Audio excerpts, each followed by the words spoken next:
Hey, everybody. Did you know canfitpro, the largest provider of education in the Canadian fitness industry, is celebrating their 30th anniversary? Come join me, Mo Hagan, along with thousands of your fellow colleagues at canfitpro Global Conference and Trade Show, August 16th to 20th in Toronto. Learn from the world's best experts in fitness, wellness and nutrition, and business and leadership. With over 200 presenters and over 200 sessions to choose from, along with 2 keynote addresses and award ceremonies. Use the code JNME50 for $50 off your full 3-day registration. Register at canfitpro.com and get ready to be inspired, empowered, and motivated to take your fitness career to the next level. Once again, the code is JNME50 for $50 off. Sessions are filling up, so don't delay. Register today.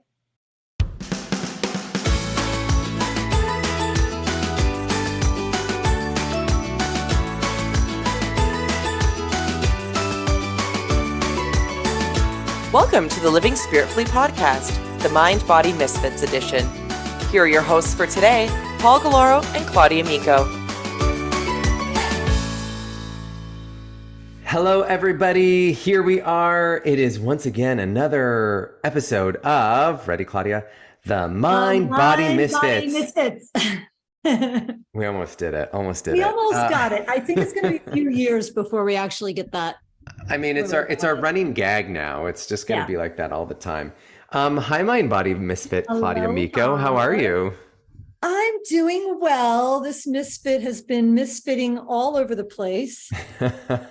Okay, tell me everything. Well, it is just, I realize that being a neurodivergent fitness teacher has its perks and it has its drawbacks. On the one hand, people love the fact that I am different and that I change things and I make jokes and it's all off the cuff.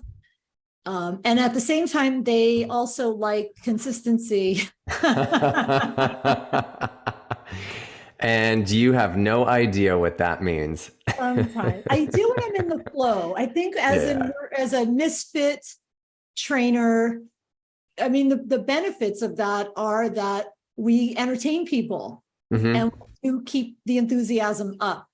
But the side part of that is when someone says, that was such a great workout, what did we do? Sometimes I have no idea. I'm not sure because I'm so in the moment. Same. With that person's body or with that class, that it's hard to, oh, shoot, I didn't have that written down. It really just from you. It was really your body telling me what it needed. Yeah. I listen, I totally get that 1,000%. And I even love when people come back to me like on the next week and they're like, remember when we did that thing? I'm like, oh, no, I definitely don't remember what we did last week. No idea. Glad that it worked. But yeah, I think that's just a sign that you're like truly in the moment when you're doing that and you're teaching from a place of, well, because that's the thing, right? As misfits, you're talking about neurodivergence. I mean, I think just being really connected to your energy and your body, you can pick up. So like our nervous systems are interacting with each other, whether we know it or not. That's just how we interact. So like your nervous system is picking up on it in that moment of what's needed for that other person to find a regulated nervous system. Exactly. So it's good times. I love that. Well, that's a lovely topic for today's episode, but let's save that for another time because today we are talking about right brain, left brain exercises. Because here's the thing, not a lot of people realize this, but when we're teaching fitness classes, we are directly affecting people's brains, and our workouts, as much as they're focused on our body, when done in a certain way, can actually make us smarter and stronger. Exactly. We can get more neuroconnections, more pathways across the right and left hemisphere, really the whole brain. But in this case, we're going to just kind of split it up a little bit for those of you out there who are not right left brain thinkers, there is something to this. And the corpus callosum, that's what splits the brain in two, that thick cable of nerves, that's what we're stimulating when we're doing the opposite arm, opposite leg, and the talking. And as an instructor, you are doing it naturally, but our students are not. Right. Yeah. So, okay, let's talk about that. You mentioned right brain, left brain. Why don't you give us a quick breakdown for those that are unfamiliar with this concept of the right brain and the left brain? Break it down. What's right? What's left? So there's a theory of hemisphere dominance, and you have the right side of your brain and the left side of your brain, and which side does what. So the left side is the timely, verbal, organized, analytical, and like achiever type brain, the doer. And then the right side is like the tardy side, the visual side, the emotional side, the spontaneous side, the approximative side, and the daydreaming side, the color side, that sort of thing. Now, of course, again, it's the whole brain. However, when we break this down, we're looking at each side of the brain, and the right side of the brain controls the left side of the body, and the left side of the brain controls the right side of the body. So if you've ever had a stroke, or maybe one of your parents or grandparents had a stroke, maybe they can't move the right side of their body, which would tell you that the stroke happened perhaps on that left side of the brain. And the recovery can happen. It just takes time to regrow, if possible, or to redirect, in many cases, the neurons from side to side. So that's a little bit about the theory of right-left brain. So just to kind of summarize it, the left brain is more logical, analytical. It's the numbery kind of side of the brain. And then the right side of the brain is that more creative, visual, colorful side of the brain. I mean, you mentioned some of the things some of the qualities that we find in those two hemispheres. But what's interesting to me, especially you said the right brain, what would you say? It functions the left side, controls, that's the word, controls the left side of the body, and the left brain controls the right side of the body. So I'm going to take this energetically for a second, because when we have masculine and feminine energy, and I'm not talking gender, I'm talking about that outward and inward force, the action versus passive. So it's normally the left side that is the feminine side, that passive, cooling. Correct. And the femininity is also that creative aspect as well. So right brain, left side of the body totally makes sense. Isn't that interesting? Yes, I love that. See, I love these kind of cycles and these little parallels that happen in all different parts of things, especially related to nature. So wonderful. It is definitely related to nature. Yeah. So, okay, so we got these left and right brains going on. And now this theory, this brain hemisphere dominance theory states that people are generally drawn to one side more than the other. It doesn't mean, because here's the thing, you'll hear, oh, I'm so right-brained. They almost function as though, well, because I'm so right-brained, I don't even have a left brain. It doesn't even exist, which is not true. We all are at a different, we look at it as, what do you call a spectrum, right? We're kind of somewhere on you might lean a little bit more toward the right brain activities, but you still have use and access to your left brain. And the whole thing about brain elasticity and plasticity, if you can change your brain. So if you find yourself more right dominant, you can train yourself to be a little bit more left involving. I'm making these words up. Exactly. There's no wrong way to do it.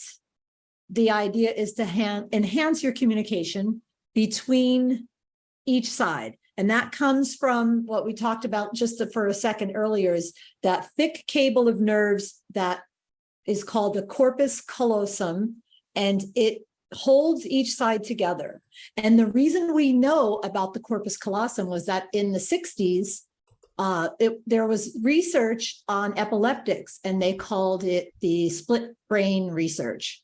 And they wanted to find a cure for epilepsy. And in the process of trying to find a cure, they cut people's corpus callosum, and then they did a bunch of tests. And what they ended up finding out was that these people, after they had this part of their brain cut, they lived in two spheres of consciousness. And I would recommend just looking up Roger Sperry, because he won a Nobel Prize for this research and continued to do research for a really long time. So it left people with it's fascinating, two spheres of consciousness. We don't have time to go into that, but basically the neurons that, go back and forth were cut, and it helped with the seizures ultimately, but it left people not really understanding, like they would have them, close their eyes and touch something and then try to verbalize, and they couldn't say it if they were doing it with a certain hand. Wow. That sort of thing. So That's it's very fascinating. interesting. Or show them pictures and say, ask them, show them pictures with one eye, because the eye also is cross as well. So anyway, I recommend looking that up, and it's fascinating. That's cool. And cross crawl is very important in child development, because that's what helps to develop the halves of the brain. Interesting. Talking about the brain, I'm going to sidebar for a second. Have you ever seen that TED Talk with Jill Bolte Taylor? No. The brain scientist that had a stroke. Okay. And she talks about her experience of having the stroke. So fascinating. So she knows what's going on, and she's seen it, and she's experiencing it while she's having the stroke. It's really fascinating. And she wrote a book. The name of the book escapes me right now, but it's basically about she talks really interestingly about how I guess where the stroke was happening, it must have been in the right side of the brain. No. She talked about how at one point when she noticed that the one side was going offline, her body was like blending in with all the molecules and everything around her. So she couldn't even tell what was her and what was the shower curtain that she was like. She was cognitively having a stroke, basically. Yeah. It's really fascinating. It's a TED Talks, maybe like 10 minutes. Watch it. It's called, I can't remember what it's called. Jill Bolte Taylor. Hey, listeners, as I'm trying to figure this out, check out the show's notes, because I'll put the link in there. Good. Check out the note. Yeah. But Claudia, keep talking about this while I make a mental note. Okay. So we did originally, we have so much research now, but back then when I started studying this, there wasn't a whole lot. There were some books, right brain, left brain, mind mapping, which was a way of planning for neurodivergence before they called this neurodivergence, just for creative people, where instead of writing a list, like if you had trouble writing lists, you would put your goal in the middle of the circle, like a mandala. And then outward, you'd put a few lines and you would have your points. So if my goal was canfitpro in the middle of my mandala, I might have a line for travel and a line for workshops and a line for, activities and a line for education. And then I would write my to-do list in like the way the brain works, in like an outward flow where it's an endless option rather than a linear list. So for people like me, this was very, very, it was confounding. Actually, I couldn't believe that there was a way that I could plan and work. And I learned this at a young age, but the research got better and better and better. So now we know, obviously, it's whole brain, but this is still very important, because as an instructor, you're using music and you're using motion and you're using emotion, right? When we're teaching, and movement, right? And the brain, because the brain sends a signal to the body and that pathway is stimulated, and the body sends a signal back to let us know it's correct. So music and movement create emotional responses in our students. And that's what we're going for. We want their emotion to be the anchor, because anchors stimulate the brain to remember what we learned. So we use the emotion that we create in our class through motion, movement, and music and breathing to create that emotion that creates the anchor that helps our students remember and helps their body remember what they did. And they can create agility, coordination, rhythm, and really a better relationship with their body by doing things a certain way. Sorry, I was on mute and I was talking to you the whole time. Yeah, very interesting. Now, because you had said music, movement, emotion, though, like those are hitting different parts of the brain as we're doing them, right? Especially whenever, and a lot of fitness instructors, we already know this, so we're just talking about this now out loud. But when we do things like you mentioned the cross crawl earlier for child development, I know a cross anything for me. I mean, some people call it a bird dog, some people call it, different things, but it's when one upper limb is working the opposite side of the lower limb. Yes. So like right arm, left leg, for example, And on you all have to fours. cross the midline of the body. This is what really makes it. So all of those things, yes, do that. But then when we want to like really, really stimulate it, we ask our student to cross. Right. So for example, opposite hand to knee, that would be stimulating both sides of the brain and other parts of the brain, obviously. But then when I ask my student a question, for example, I'm having them do this and I'm in rhythm because rhythm is right. I'm going to ask them a question, which is going to make them think left and talk left. So the question might be, name your favorite flower. And they have to do it in rhythm. My favorite flower is a rose. And they have to think of what a rose is as they're doing it. What color is the rose? And they can say, the rose is pink. And you can do that with anything. Nursery rhymes for children. So when kids learn nursery rhymes, that's another way that we are unconsciously teaching our kids rhythm, right? And also the left side, the rhythm, the right side, the left side, the verbal, because it's rhythm spoken aloud. Rhythm spoken aloud. So when you're teaching 4, 3, 2, 1, and you're asking your students to do these complicated movements, your brain already has it, theirs doesn't. They never get as bored as you get with your choreography. Right. Yeah. Yeah. So in order to get rhythm, right? Rhythm is the ordered, recurrent alteration of strong and weak elements in the flow of sound and silence in speech. Also, it's the aspect of music comprising all the elements, accent, meter, tempo that relate to forward motion. So that's rhythm. Rhythm is very important. We have a heartbeat. You and I talk about this all the time. People say, oh, I don't have rhythm. I can't dance. I can't move. I'm like, but if you have a heartbeat, you have a rhythm. This is the pulse of life, which is the pulse of nature, which is the pulse that we have within each other and within ourselves and with the universe. And we can get people into a flow state and trained using some of these techniques. Right. Okay, so let's talk about some of those techniques. So we've already talked about crossing. So one side, like the right arm to the left leg kind of thing. So anytime a limb crosses the midline. Yes. So opposite arm and leg, and then crossing. Rhythm, spoken aloud. Right. Opposite arm, rhythm spoken aloud, spoken in rhythmic patterns, as well as spontaneous verbalizations. Okay, so let me ask you something. Because you said that, you're teaching a class and you're doing your thing and you're saying, oh, what's your favorite flower? Like, do you actually do that? You're at the front and then, okay, what's your favorite flower? And then they're going, my favorite flower. Wow.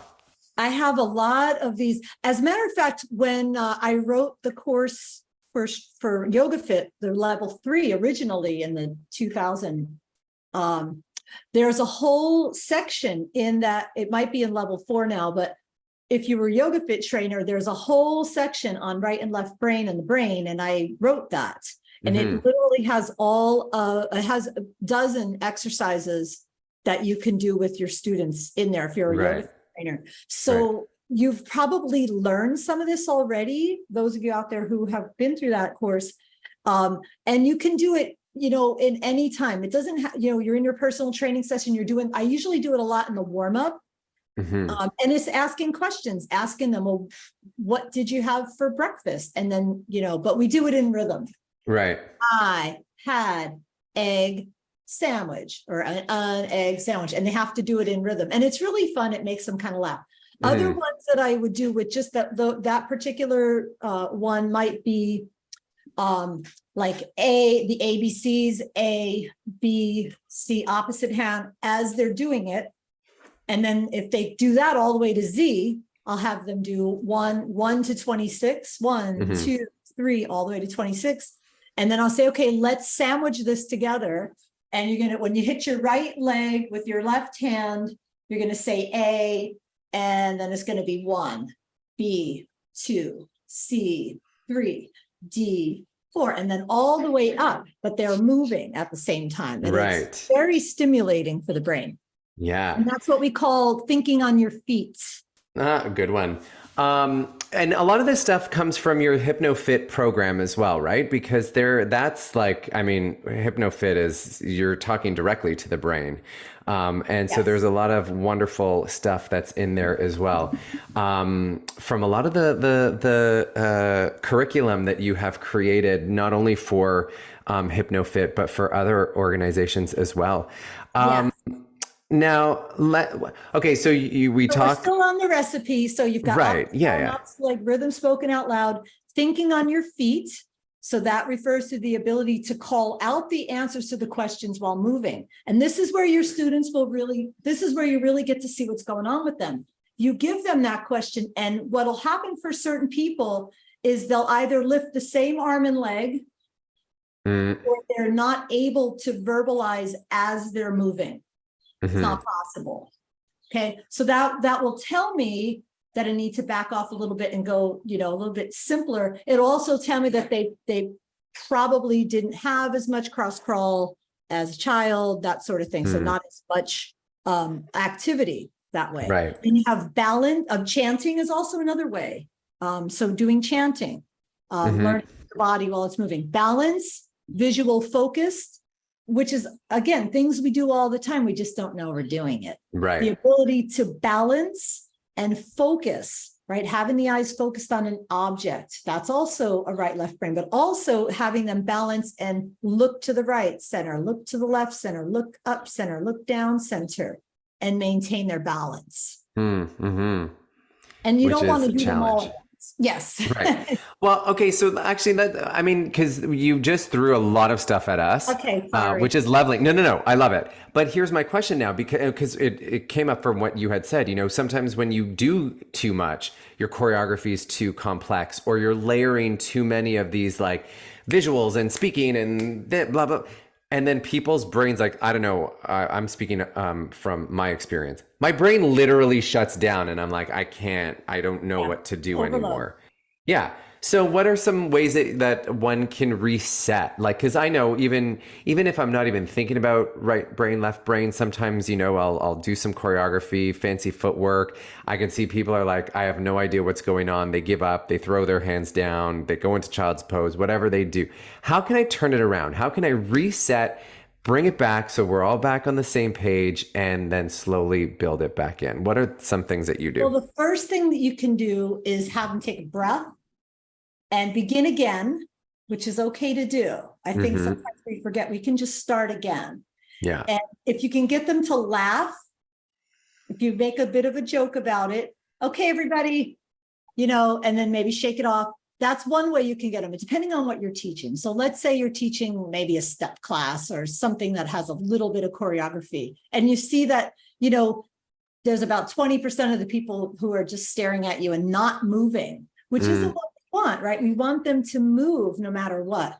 So that would mean I would need to take the arms out, for example, and just do it without the arms. Like put your hands on your hips and we're going to do single, single, double, single. And we're going to do it a lot because we need to get the brain to send that signal and we need that signal to come back.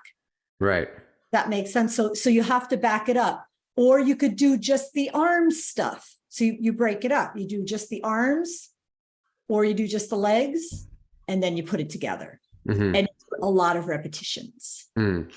But excuse me. But one of the things that we want to do is to like interrupt the brain, because their brain's probably like freaking out. It's like, okay, stop, laugh, something completely different than what we're doing.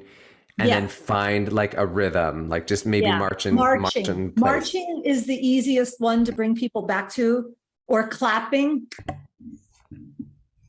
You know, I love clapping. I don't think we clap enough in fitness anymore. We don't clap enough. We don't clap enough. You can teach them rhythm and music in your warm-ups by just having clapping. So it's 5, 6, 7, 8, 1, 2, and then you could have them do 1, 2, 3, and then nothing. 6, 7, 8, 1, 2, 3, 4, 5, 6, 7, 8, or 1, 2, or 1, 2, 3, 4, you know. Yeah. So there are a lot of ways to stimulate. Yeah. And you're making tons of rhythms in that way too. One of my favorite things to do in terms of like rhythm when I'm teaching something is add a triple pulse kind of thing. Or like a rhythmic pulse for 8. Okay, now we're going to hold for 8, and pulse for 8. And now we're going to hold for 8. Yeah. Playing with that. Yeah. Really so you want to play with that rhythm, but they have to understand too. And if you understand it, then you can teach it. And a lot of teachers do it without knowing that they're doing it. And some of them are really good at it, but a lot of times they're not. And you just see, 10 people who are just frustrated in the class. And you see that when instructors use music that's too fast. Oh, yeah. Because the person's brain doesn't have the time to process, especially with beginners. So if you have an advanced class, then that's a little bit different. But you can make your advanced classes more advanced by doing this stuff, because I did it for years. I mean, you can have them tapping their toe, 2, 3, 4, 5, 6, 7, 8, 1, 2, 3, 4, 5, 6, 7, 8, 1, 2, 3, oh, you're getting 4, some claps 5, in there. 6, 7, 8. So there's a lot of ways that you can, and that was probably really loud in the microphone. No, actually, we didn't hear your clap at all. So just because if you're watching the video, you could see this. But if you're not watching the video, Claudia first clapped at the 8, and then the second time around, she clapped at the 7, 8, and then she clapped at the 6, 7, 8. And she was tapping her foot. And she was tapping her foot. Like Wait, a you're drummer. talking in third person now? And that's what we do. That's what Misfits do. That's what Misfits do. I love that. All right. Okay, so let's... Anything else you want to ask? Well, there's so much I want to ask. Okay. Your absolute favorite go-to brain exercise, which one is it? It's the elbow, hand to knee, watching this, with the ABCs and the 1, 2, 3 sandwiched in between. To me, that just because, and even in other languages, when I lived in Germany, I would learn the whole. I learned the alphabet and the numbers up to 26. So, for example, I would do 1, 2, 3. Do it in 4. German. 1, 2, 3, 4. So, and then you would add, A,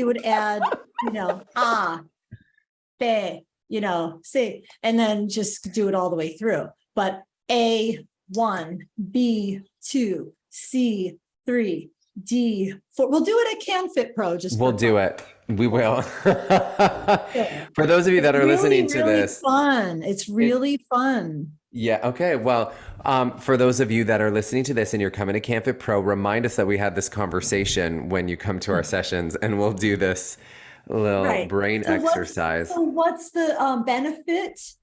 You asked. So the benefit is more neural connections across the corpus callosum, which is that thick cable of nerves. More neuro connections throughout the entire brain, and more neural connections from the body, motor connections, right, to the muscles and back through the spinal cord and up. So it really does a really great job to prime the nervous system, get it ready for life.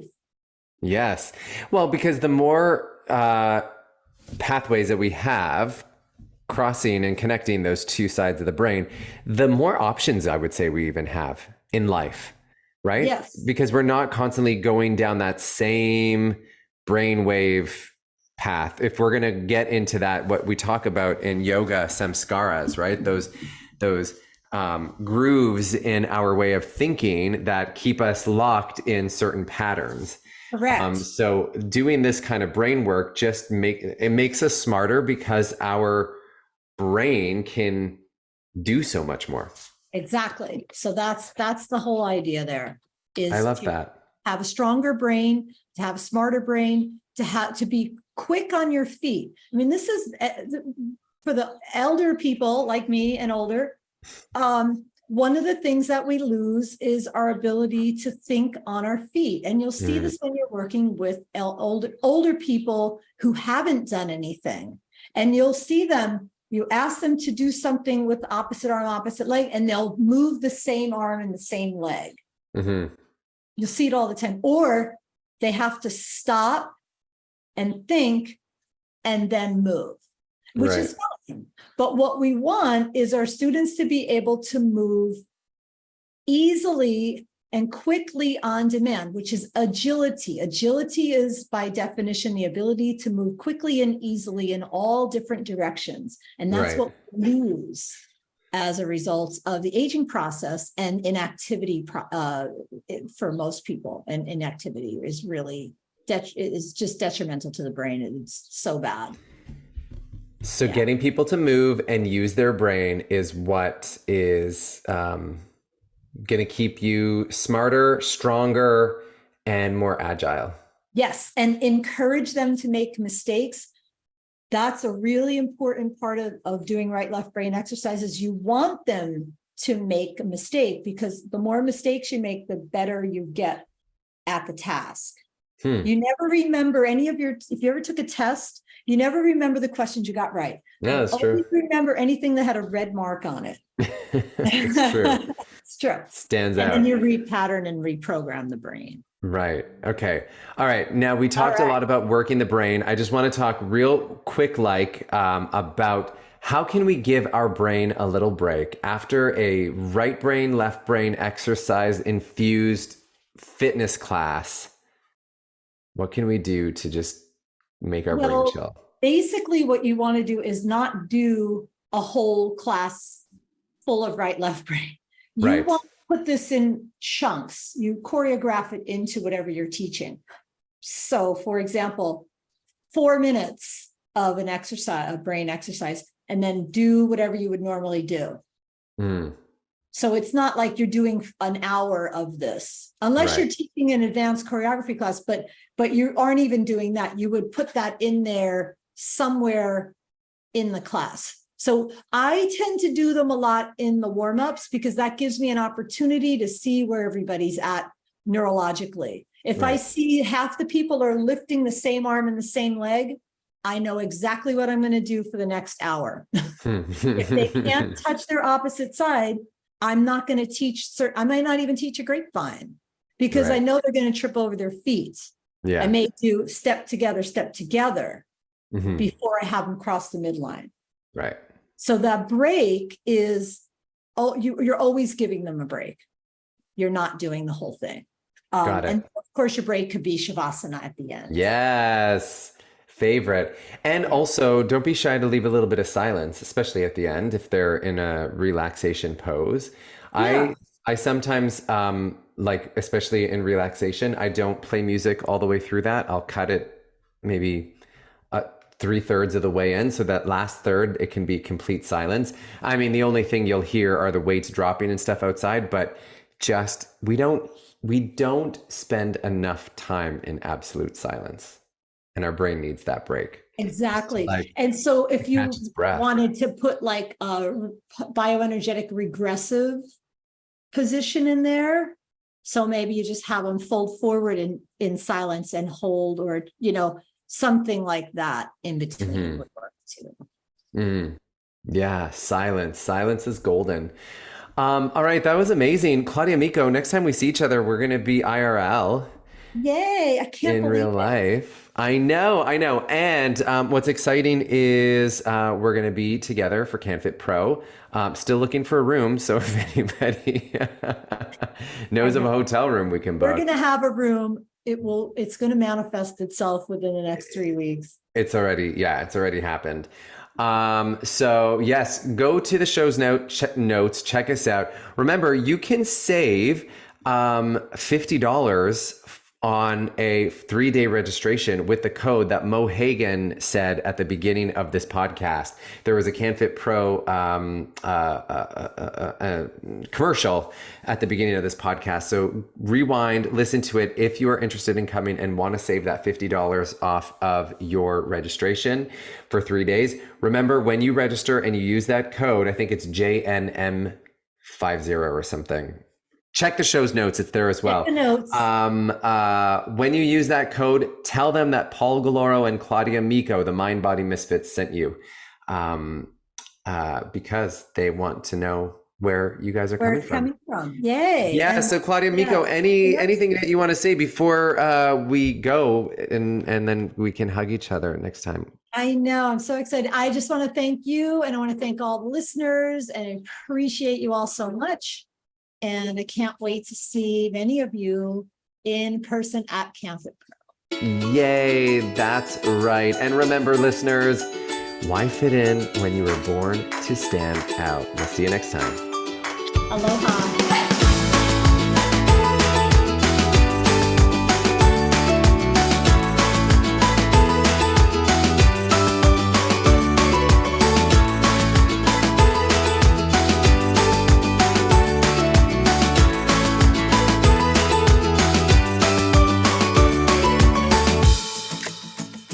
The Living Spiritfully podcast is a Spiritful production. Executive producer, Paul Galloro. Co-producers, Claudia Micco and Catherine Stilo.